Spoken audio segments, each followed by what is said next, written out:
Bakı Hövsan Beynəlxalq Ticarət Limanının rəisi Rəşad Daşdəmirov da həbs edilib.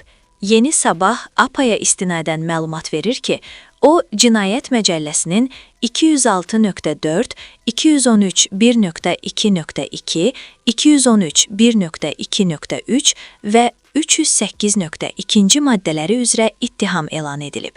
Onun haqqında məhkəmənin qərarı ilə 2 ay 2 gün müddətinə həbs qətimkan tədbiri seçilib. Əlavə edək ki, Dövlət Gömrük Komitəsinin vəzifəli şəxsi və daha bir neçə nəfər qaçaqmalçılıq və digər ittihamlarla həbs olunub. Ümumilikdə 6 nəfər bir sıra cinayətlərdə, o cümlədən qaçaqmalçılıq və vəzifə səlahiyyətlərindən sui-istifadə etməkdə ittiham edilib.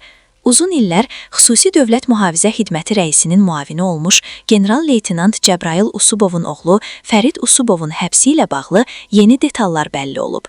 Fərid Usubov mediada iddia edildiyi kimi, Gömrük Komitəsinin Dəniz Nəqliyyatı və Enerji Resursları Baş Gömrük İdarəsinin liman məntəqəsinin deyil, Hövsan məntəqəsinin rəisi vəzifəsində çalışıb. Onun vəzifədən kənarlaşdırılmasına səbəb isə 6 ay əvvəl bu ilin iyununda Hövsan Dəniz Gömrük postunda küllü miqdarda qanunsuz siqaret yüklərinin aşkarlanması olub.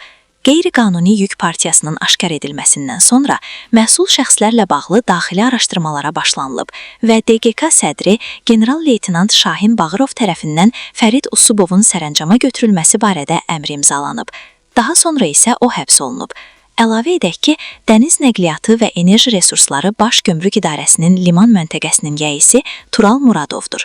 O, tanınmış müğənni İlqar Muradovun oğludur.